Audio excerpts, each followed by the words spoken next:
साथियों, जय हिंद। मैं डीपी कश्यप आप सभी का अपनी यूट्यूब चैनल SDS फाउंडेशन में आप सभी का हार्दिक स्वागत करता हूं। फ्रेंड्स, आज फिर आप लोगों के समक्ष इंग्लिश का एक और क्लास लेकर उपस्थित हुआ हूं, जिसमें आज हम पास्ट इंडेफिनिट के क्या रूल्स होते हैं और इसके जो एडवांस रूल होते हैं इसके बारे में डिस्कस करने वाले हैं। और इसके हिंदी सेंटेंस को हमें कैसे पहचानना है कि पास्ट इंडेफिनिट का है, इन सभी बातों की हम चर्चा करने वाले हैं। इसके अतिरिक्त हम ये भी जानेंगे कि पास्ट इंडेफिनिट कहाँ कहाँ पर और किस सिचुएशन में हमें यूज करना होता है। तो सबसे पहले हम बात कर लेते हैं कि पास्ट इंडेफिनिट के जो सेंटेंस होते हैं, हिंदी वाक्य होते हैं, इनको हमें हिंदी में कैसे पहचानना है कि ये पास्ट इंडेफिनिट का वाक्य है। ठीक है, तो हम बात करते हैं ये कि हमें कैसे पहचानना है वाक्य को कि ये पास्ट इंडेफिनिट का है। तो हिंदी में आप लोगों को याद रखना है, वाक्य के अंत में लिया, दिया, किया, है ना, लिया, दिया, किया, गया, आया, सोया, मतलब या ऐसे में जो लास्ट में है ना, अंत में, वाक्य के अंत में लिया, या आ गया, किया, दिया, सोया, गया, खाया, मतलब ये पास्ट शो करे कि जो काम है वो पहले ही हो चुका है। ठीक है। और एक चीज और होती है जो कहते हैं हम, मतलब हमने भी बहुत जगह पढ़ा और आप लोगों ने भी सुना होगा कि ता, था, थे, है ना, ता, थे, थी आदि शब्दों को भी हम इसी में रखते हैं।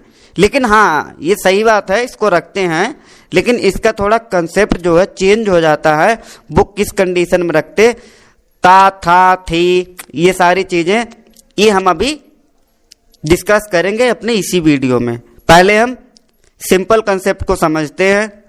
ठीक है, तो लिया, दिया, किया, गया, आया, ये सारे अंत में शब्द आएंगे वाक्य के, तो हमारा पास्ट इंडेफिनिट होगा। तो फ्रेंड्स, ये हो गई पहचान की बात। और भी हो सकता है, आप लोग ये मत समझना कि नहीं, क्योंकि पास्ट इंडेफिनिट में कई जगह पे क्या होता है, इसको रिसेप्शन में रखा गया। रिसेप्शन का मतलब होता है कि कहीं पर दूसरी तरह के यूज हो सकता है, लेकिन वो अलग कंडीशंस होती हैं, उनकी चर्चा भी हम करेंगे अपने नेक्स्ट वीडियो में, जब हम आप लोगों को प्रीपोजिशन या जो टू पार्ट्स होते हैं कंडीशनल सेंटेंस जब हम पढ़ाएंगे, तब हम आपको वहां पर उस चीज को अच्छे से समझाने में सही रहेगा, क्योंकि वहां पे आपको टू टाइप्स के सेंटेंस मिलेंगे। उसमें क्या होता है, कंडीशनल सेंटेंसेज में हमें एक सेंटेंस को जोड़ना होता है। ठीक है, तो हम लोग अभी आगे चल के आने वाले वीडियोज में, आने वाली क्लासेस में कंडीशनल सेंटेंस का जब स्टडी करेंगे तो इसके और कुछ एडवांस रूल हैं, उनको भी हम समझ लेंगे। तो हम बात करें इसके स्ट्रक्चर की। स्ट्रक्चर में आपको ज़्यादा कुछ नहीं याद रखना है, जैसे हमने अभी बाकी क्लासेस को किया है। जैसे स्ट्रक्चर था कि भाई सबसे पहले सब्जेक्ट आता है, उसके बाद हेल्पिंग वर्ब आता है, मैन वर्ब आता है ना, यही सारी चीज़ें आती हैं। तो यहाँ पे आप लोगों को ध्यान ये रखना है कि कोई ज़्यादा स्ट्रक्चर नहीं। स्ट्रक्चर इसमें सबसे बड़ी बात है आपको याद रखने वाली, वो है कि वर्ब की आपको यहाँ पर सेकेंड फॉर्म यूज करनी है। ये सबसे इम्पोर्टेंट है, यही आपको नया लगेगा। ठीक है, वर्ब की सेकेंड फॉर्म का हमें यूज करना है। V2 का यूज हम पास्ट इंडेफिनिट में करते हैं। और एक चीज़ और है आपको बताऊं तो देखो, जो हमारा वर्ब का सेकेंड फॉर्म होता है V2 होता है, ओनली ये यूज होता है पास्ट इंडेफिनिट के अफर्मेटिव सेंटेंस में। ठीक है, पास्ट इंडेफिनिट के अफर्मेटिव सेंटेंस में, और हम इसको किसी टेंस में कहीं भी यूज नहीं करते वर्ब की सेकेंड फॉर्म का, बस ये अफर्मेटिव में ही होगा। ठीक है, जब इसका निगेटिव आए तब भी वर्ब की फर्स्ट फॉर्म आ जाएगी, इंट्रोगेटिव में भी वर्ब की फर्स्ट फॉर्म रहेगी। ये सिर्फ और सिर्फ हमारा पास्ट इंडेफिनिट जो सिंपल सेंटेंस होंगे अफर्मेटिव, उनके साथ हमें वर्ब की फर्स्ट फॉर्म का यूज करना है। अब यहाँ पर हेल्पिंग वर्ब क्या रहेगी, तो हेल्पिंग वर्ब हमारे पास यहाँ पे होती है डिड।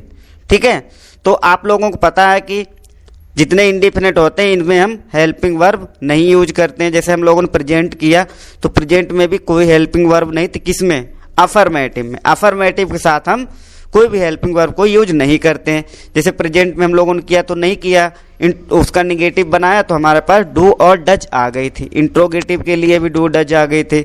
तो इसी प्रकार से यहाँ पर भी ये हमारा जो हेल्पिंग वर्ब डिड है ये हमारा इंट्रोगेटिव और निगेटिव बनाने में आएगी।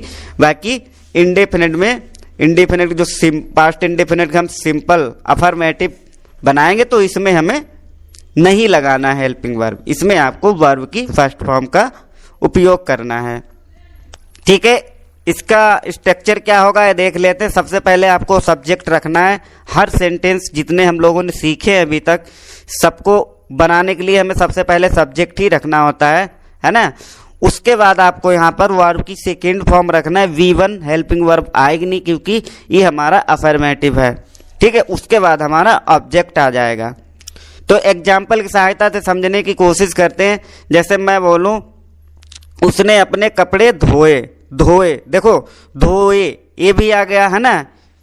तो यहाँ पे क्या है कि ये जो वाक्य होंगे ना इनको आपको, जैसे आपने कोई हिंदी के वाक्य सुना आपको ऐसा प्रतीत होगा कि उसने अपने कपड़े धोए, मतलब काम कंप्लीट हो चुका है लेकिन काम कंप्लीट होने का कोई समय नहीं दिया हुआ है।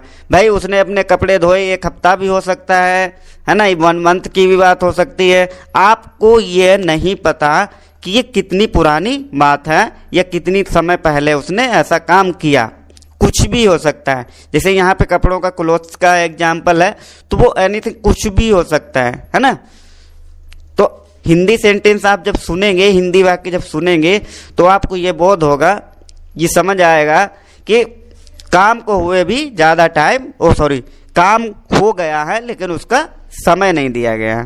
तो जो मैंने एग्जाम्पल आप लोगों के सामने बोला वह अपने कपड़े या उसने अपने कपड़े धोए, ठीक है, धोए।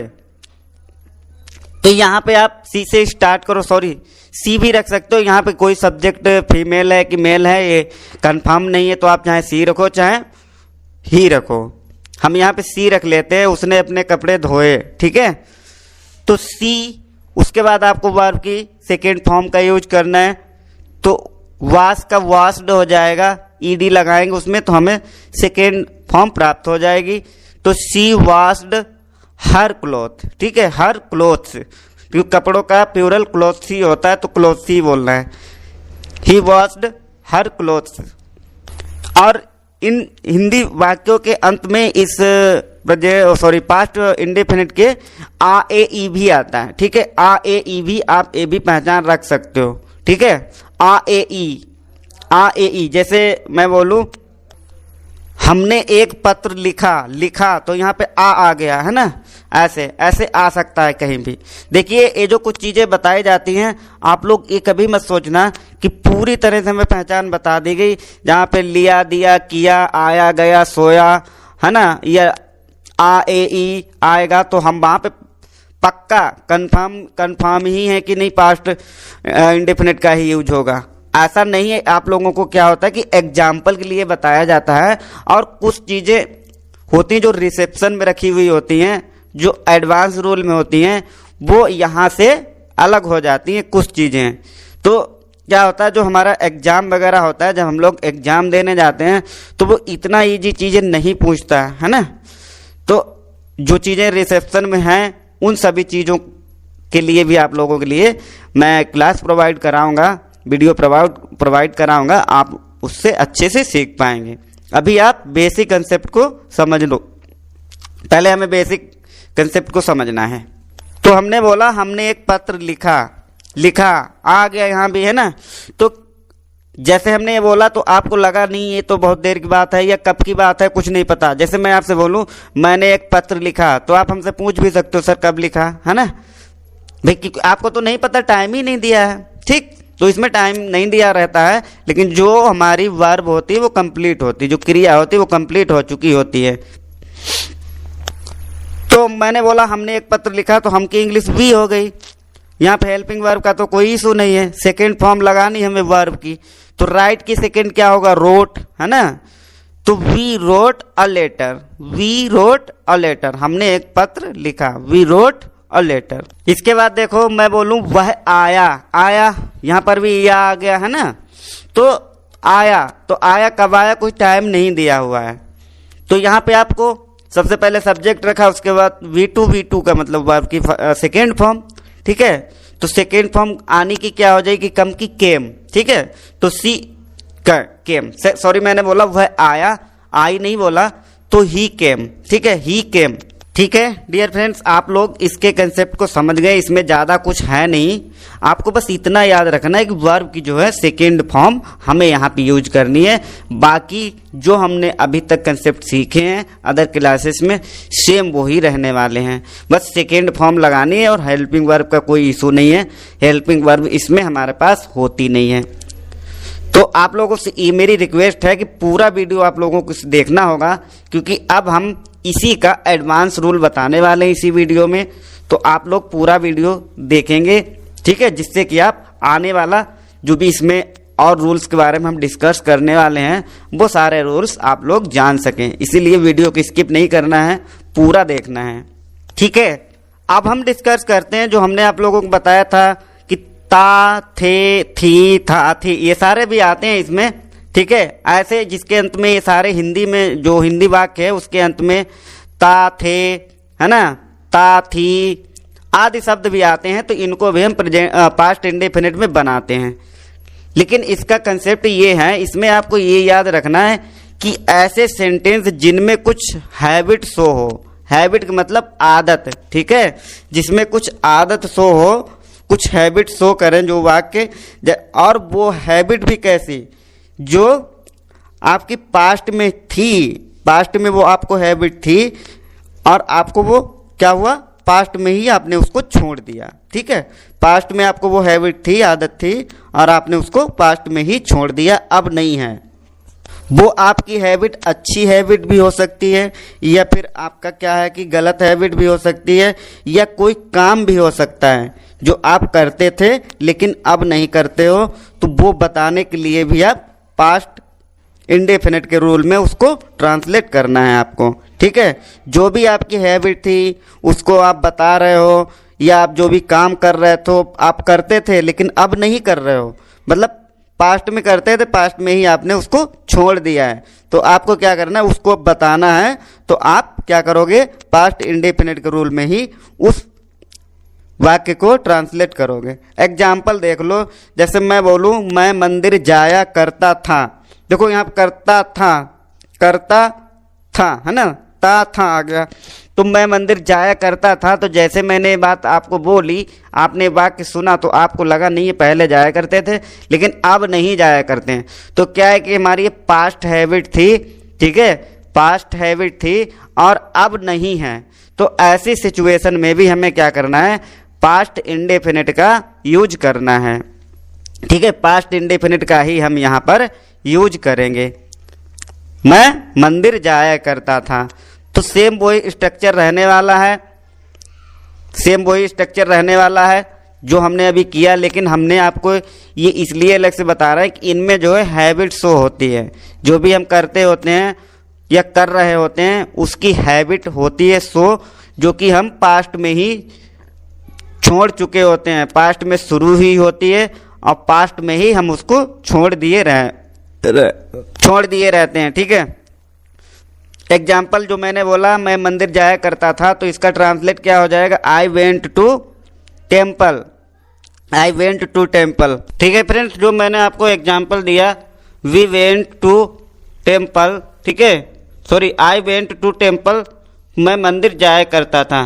तो ऐसी सिचुएशन में भी आपको पास्ट इंडेफिनिट का ही यूज करना है, ठीक है। आपको जैसा कि हम बता ही चुके हैं कि ये सेंटेंस जो होते हैं हमारे पास्ट में जो हैबिट है या कोई स्थायी वाक्य है जो हम करते थे लेकिन अब नहीं करते हैं, मतलब छोड़ दिया है, ठीक है, वहाँ पर ही हमारा ता, थे, थी आएंगे। करता था, करती थी, करते थे, है ना, यही सारे शब्द आएंगे। ये अलग से आपको इसलिए बताएं कि आप कंफ्यूज ना हो। ऐसी सिचुएशन में कभी कभी हम कंफ्यूज हो जाते हैं कि जहाँ पे हैबिट शो हो रही है वहाँ पे हम किस प्रकार से ट्रांसलेट करें। अगला एग्जाम्पल देखिए फ्रेंड्स, जैसे मैं बोलूं वह हमेशा समय पर आती थी, तो यहाँ पे क्या है, यहाँ पे उसके जो समय पे आने की एक हैबिट को शो करता है ना, कि वो टाइम पे आती थी। तो ट्रांसलेट क्या हो गया, she always came on time, she always came on time. यहाँ भी हमें सेकेंड फॉर्म का ही यूज करना है।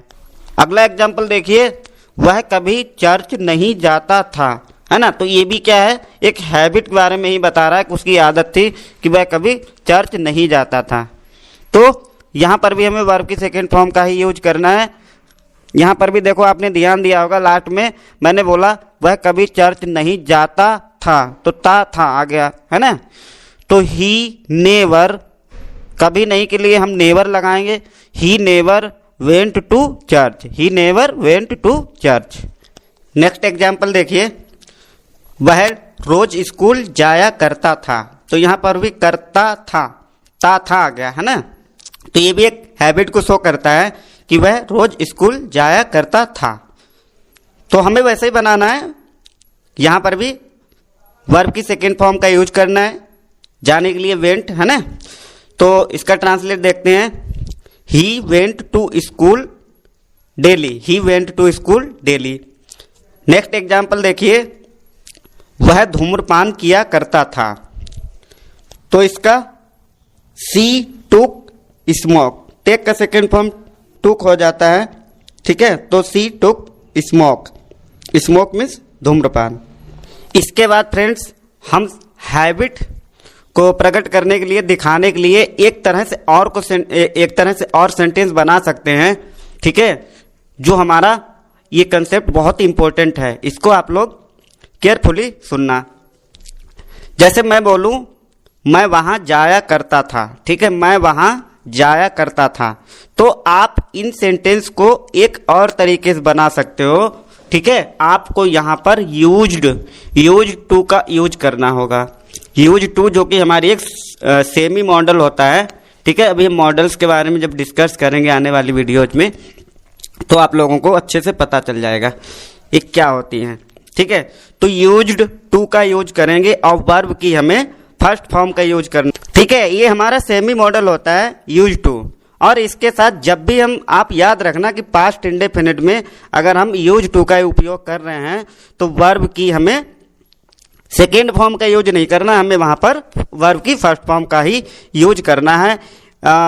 फ्रेंड्स आप लोग ये बात जरूर याद रखना कि जो मैं बात बता रहा हूँ आपको एडवांस लेवल की बता रहा हूँ, पास्ट इंडेफिनिट के एडवांस लेवल की, ठीक है। यूज टू का, जैसे मान लो आपसे एग्जाम में दे दिया सेंटेंस, भाई वहां पे यूज टू लगा दिया, वहां पे वेंट लगा दिया जाने के लिए, तो वो रॉन्ग है। वहां पे आपको अगर यूज टू लगा हुआ है तो वो क्या है कि जो हमारा यूज्ड हो गया ना, USED, तो यहाँ पे इसमें हमारा सेकेंड फॉर्म जुड़ जाता है, इसीलिए हम वहां पर वर्ब की सेकेंड फॉर्म नहीं यूज करेंगे, वहां पर हम वर्ब की फर्स्ट फॉर्म को ही यूज करेंगे। जैसे मैंने बोला वह घूमने जाया करता था, है ना, तो हम इसको कैसे बनाएंगे, ही यूज टू वॉक, ठीक है, ही यूज टू वॉक, ऐसे हम इसको बनाएंगे। Sorry, he use to go for walk, he use to go for walk, ये रहेगा हमारा सेंटेंस। यहां पर हम वेंट नहीं लगाएंगे, he use to go for walk. अगला सेंटेंस देखते हैं, जैसे मैं बोलूं, जो अभी थोड़ी देर पहले मैंने एक वाक्य बोला था कि वह धूम्रपान किया करता था, ठीक है। तो हमने बोला था ही, मैंने वहां पे सी बोल दिया था, तो ही सी, आप समझ लो कि वहां पे मुझे याद आ रहा है कि मैंने वहां पे सी बोल दिया, तो वहां पे वो गर्ल्स की बात हो गई या फीमेल की बात हो गई, ठीक है। तो हम यहाँ पे ही रख लेते हैं। मैं बोल रहा हूं वह धूम्रपान किया करता था, तो यहाँ पर आप देखो, यहां पर हम यूज टू का उपयोग करके इसको बना लेंगे। He use to smoke, he use to smoke, ठीक है। यहां पर हम टूक नहीं लगाए क्योंकि ये हमने बनाया इसमें। तो आप भी देखो, जब ऐसी कोई चीज होती तो उसके लिए हम यूज टू का ही उपयोग करते हैं कि वह धूम्रपान किया करता था, तो ही यूज टू स्मोक। अगला एग्जाम्पल देखिए, जैसे मैं बोलूं वे शराब पिया करते थे, ठीक है, तो इसको भी हमें यूज टू का यूज करके बनाना है। They used to drink wine, they used to drink wine. तो आई होप फ्रेंड्स आप लोगों को इसके कंसेप्ट के बारे में समझ आ गया, ता थे थी वाला। ठीक है, हैबिट को शो करते हैं ये वाक्य, जो कि हैबिट पुराने समय में होती है और अब छूट चुकी होती है, उसके बारे में बताते हैं। अब हमारा अंतिम कंसेप्ट है इसमें कि इन वाक्यों में टाइम भी दिया रहता है, जहां पर टाइम भी दिया रहेगा किस सिचुएशन में टाइम दिया रहेगा और कैसी सिचुएशन होगी, तब हमें पास्ट इंडेफिनिट का ही यूज करना है। एक चीज़ और हम आपको बता चुके हैं टाइम के बारे में प्रेजेंट परफेक्ट कंटिन्यूअस में, जिसमें हमने आपको बताया था कि 2 टाइप्स का टाइम दिया रहता है, निश्चित और अनिश्चित। तो यहाँ पे जो टाइम दिया रहेगा इसमें क्या होता है कि वो क्रिया जो होती है हमारी वर्ब होती है वो उस टाइम से शुरू हुई होती है और अभी तक चल रही होती है। लेकिन यहाँ पे ऐसा टाइम दिया रहेगा कि एक समय में एक काम हो चुका है, मतलब किसी पहले ही समय बीते हुए समय में हो चुका है, वो बीते हुए समय का आपको टाइम दिया हुआ है। जैसे एग्जाम्पल के लिए मैं बोलूं वह कल आया, ठीक है, वह कल आया, तो ये कल आ चुका है, ठीक है, आ चुका है, अब वो काम नहीं हो रहा है, ठीक है, अब वो काम हो नहीं रहा, वो हो गया है, मतलब वो पास्ट में ही हो गया होता है, जो भी टाइम दिया है उसी में, है ना। तो इसको भी हमें सिंपल वैसे ही बनाना है, सेकेंड फॉर्म इसमें यूज होगी। ठीक है, जैसे मैंने बोला आपके सामने सेंटेंस कि वह कल आया, तो ही केम यस्टरडे, ठीक है, ही केम यस्टरडे। अगला एग्जाम्पल देखिए, इंदिरा गांधी की मृत्यु या देहावसान, इंदिरा गांधी का देहावसान 1984 में हुआ था। ठीक है, तो यहाँ पे 1984 टाइम दिया हुआ है, तो ये क्या है कि ये टाइम तो दिया हुआ है लेकिन ये 1984 में ही ये काम हो चुका है, अब नहीं हो रहा है।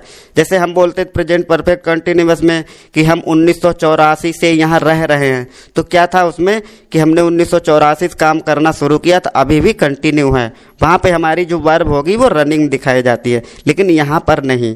तो ये पास्ट इंडेफिनिट का एडवांस लेवल है। ठीक है, तो जो मैंने सेंटेंस बोला इंदिरा गांधी का देहावसान 1984 में हुआ था, तो यहाँ पर हम कैसे बनाएंगे, Indira Gandhi died in 1984, Indira Gandhi died in 1984। अगला एग्जाम्पल देखिए, जैसे मैं बोलूं वह कल रात को आया, ठीक है, वह कल रात को आया, तो ही केम लास्ट नाइट। लास्ट नाइट क्यों आया, क्योंकि पहले की रात बीती हुई का टाइम हो रहा है, बीत गई है वो रात, उसकी बात हो रही इसलिए। अगला एग्जाम्पल देखिए, मैंने कल मुकेश को देखा, तो यहाँ पर भी कल देखा और एक टाइम दिया हुआ है कि कल देखा, कल का टाइम दे दिया गया, तो यहाँ पर हम यस्टरडे लगा देंगे, बाकी हमारा सेम वही रहने वाला है। आयशा मुकेश, आयशा मुकेश यस्टरडे। ठीक है, तो डियर फ्रेंड्स आई होप आप लोगों को जो भी कंसेप्ट बताए गए इस वीडियो में आपको ज़रूर पसंद आएंगे और आपको समझ आएंगे। इसके अतिरिक्त आप लोगों का कोई और टॉपिक है जिसके बारे में आप लोग जानना चाह रहे हो तो आप लोग कमेंट बॉक्स में कमेंट कीजिए, आप लोगों को मैं उसकी भी वीडियो प्रोवाइड कराऊंगा। अगर आप लोगों को वीडियो अच्छा लगा तो लाइक कीजिए, शेयर कीजिए, चैनल को ज़रूर सब्सक्राइब करें, जिससे कि आने वाली हर वीडियो आपको सबसे पहले मिल सके। लाइक करेंगे तो हमें मोटिवेशन मिलेगा और आप लोगों के लिए कुछ और नया करने की हमारे अंदर इच्छा जागृत होगी, जिससे कि मैं आप लोगों के लिए कुछ और नया कर पाऊंगा। Thank you so much for watching. ऐसी ही और ही महत्वपूर्ण वीडियोस के लिए आप हमारे दूसरे यूट्यूब चैनल लॉजिकल स्टडीज़ को ज्वाइन करना बिल्कुल ना भूलें। आप यूट्यूब पे जाएं और वहाँ पे logical studies with Ankit Sharma डालेंगे, वहाँ पे सीधे हमारा दूसरा यूट्यूब चैनल आपको मिल जाएगा। और अगर आपने वीडियो देख ली है तो आप प्लीज़ इस चैनल SDS फाउंडेशन को सब्सक्राइब करना बिल्कुल ना भूलें। जय हिंद, जय भारत,